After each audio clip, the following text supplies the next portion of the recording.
Assalamualaikum warahmatullahi wabarakatuh. Selamat pagi anak-anak siswa kelas 12 SMA Kanjeng Sepuh. Hari ini kita akan belajar pelajaran sejarah wajib kelas 12. Meskipun pembelajaran ini dilakukan secara daring atau online, harapan saya semoga kalian tetap semangat di rumah masing-masing. Sebelum kita melanjutkan pembelajaran pada pagi hari ini, marilah kita berdoa dulu. Semoga pelajaran kita pada pagi hari ini diberikan Allah kemudahan dan selalu diberikan Allah kesehatan, amin ya rabbal alamin. Al-Fatihah.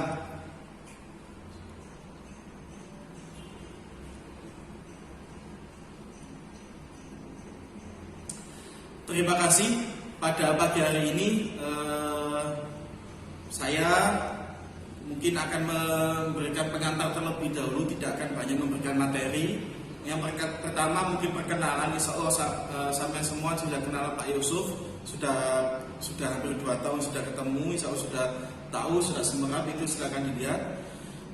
Terus secara umum gambaran nanti materi sejarah kelas 12, sejarah wajib yang semester ganjil yang akan kita pelajari. Yang pertama, ini KIKD-nya ya, menganalisis upaya bangsa Indonesia dalam menghadapi ancaman disintegrasi bangsa.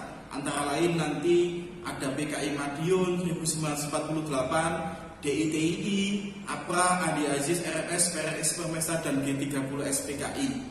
Itu KD yang pertama. Itu pun nanti akan dijabarkan dalam beberapa bab. Nanti akan Pak Yusuf sebutkan di belakang. Yang kedua, mengevaluasi peran dan nilai-nilai perjuangan tokoh nasional dan daerah dalam mempertahankan keutuhan negara dan bangsa Indonesia pada masa tahun 1945 sampai tahun 1965. Terus KD yang ketiga, menganalisis perkembangan kehidupan politik dan ekonomi bangsa Indonesia pada masa awal kemerdekaan sampai masa demokrasi liberal. Di sini nanti ada beberapa bab yang membahas tentang kondisi ekonomi dan politik. Selanjutnya nanti kalian diharapkan bisa menganalisis perkembangan kehidupan politik dan ekonomi bangsa Indonesia pada masa demokrasi terpimpin. Dan yang terakhir, sampean juga diharapkan bisa menganalisis perkembangan kehidupan politik dan ekonomi bangsa Indonesia pada masa Orde Baru. Anak-anakku sekalian yang berbahagia, nanti model pembelajarannya untuk sejarah atau mungkin pelajaran-pelajaran yang lain, yang salah satunya adalah penyampaian materi melalui WA atau YouTube atau video atau PPT atau yang lain, dan juga nanti ada evaluasi, meskipun evaluasi atau latihannya melalui daring atau melalui tugas. Terus juga ada pengayaan dan ujian praktek. Nah, selanjutnya di sini akan disampaikan Pak Yusuf beberapa bab-bab yang akan kita bahas. Mungkin sampai di rumah juga belum pegang buku, belum pegang LKS, makanya sementara dikasih gambaran Pak Yusuf dulu materinya seperti apa.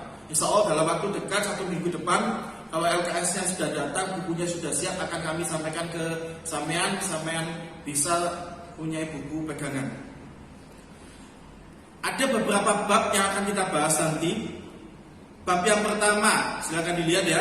Di sini silakan dilihat. Bab yang pertama nanti kita akan membahas tentang perjuangan menghadapi ancaman disintegrasi bangsa. Ya, ada pergolakan di beberapa daerah. Pergolakan dalam negeri. Maksudnya pergolakan dalam negeri itu pergolakan yang ditimbulkan oleh bangsa Indonesia sendiri, dari rakyat Indonesia sendiri. Terus juga ada konflik menuju integrasi. Ya, itu bab yang pertama. Nanti banyak pergolakan, banyak ancaman dari dalam negeri bangsa Indonesia. Seperti tadi ada APRA, Adi Aziz, PKI, dan seterusnya. Terus ke bab yang kedua. Bab yang kedua nanti membahas tentang Indonesia pada awal kemerdekaan hingga masa liberal. Ya, bagaimana bangsa Indonesia pada awal kemerdekaan dan demokrasi liberal. Apa itu demokrasi liberal? Bagaimana demokrasi liberal di Indonesia? Lah itu nanti akan dibahas di bab yang kedua. Bab yang ketiga membahas tentang dinamika politik ekonomi Indonesia pada masa demokrasi terpimpin. Ya, nanti juga mungkin akan dibahas tentang apa itu demokrasi terpimpin, bagaimana politiknya, bagaimana sistem ekonominya pada demokrasi terpimpin. Nanti akan disampaikan semua di bab yang ketiga ini. Ya, ini silakan dilihat konsepnya. Politik nanti ada dekret presiden 5 Juli 1969. Dan dekret presiden ini adalah tonggak awal dimulainya demokrasi terpimpin di Indonesia. Ada peran Soekarno, ada pembebasan Irian Barat, terus ada politik luar negeri bangsa Indonesia. Ada dinamika ekonomi, nanti ada sistem ekonomi terpimpin. Bagaimana itu sistem ekonomi terpimpin, kebijakan mengatasi masalah ekonomi, itu nanti masuk semua di bab yang ketiga. Selanjutnya, bab yang keempat, silakan dilihat bab yang keempat, sebentar. Ya, bab yang keempat itu nanti akan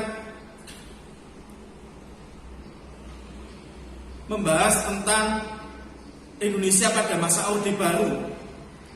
Bagaimana Indonesia pada masa Orde Baru yang dimulai tahun 1966 sampai 1998. Terus setelah itu masuk ke bab yang kelima.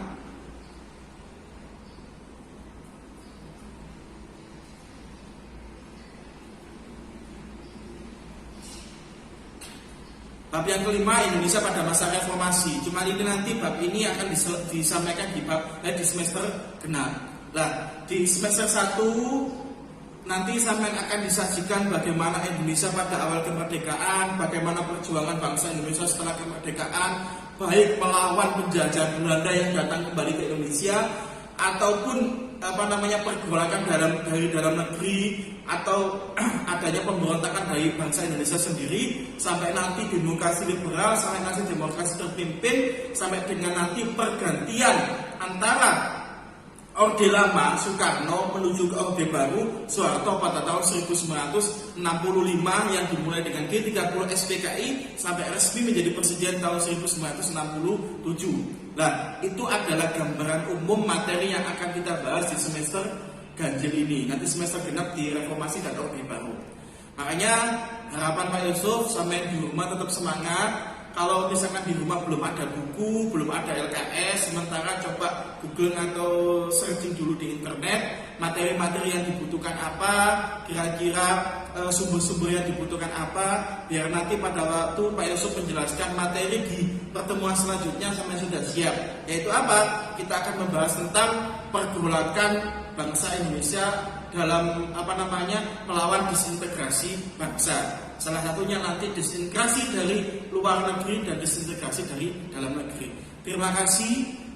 Sementara pertemuan hari ini kita cukupkan sekian karena hanya sesi perkenalan saja secara umum. Harapan Pak Yusuf sampai tetap semangat, sampai tetap belajar di rumah. Semoga kita selalu dan selamanya diberikan Allah kesehatan, amin ya rabbal alamin. Terima kasih, mohon maaf. Assalamualaikum warahmatullahi wabarakatuh.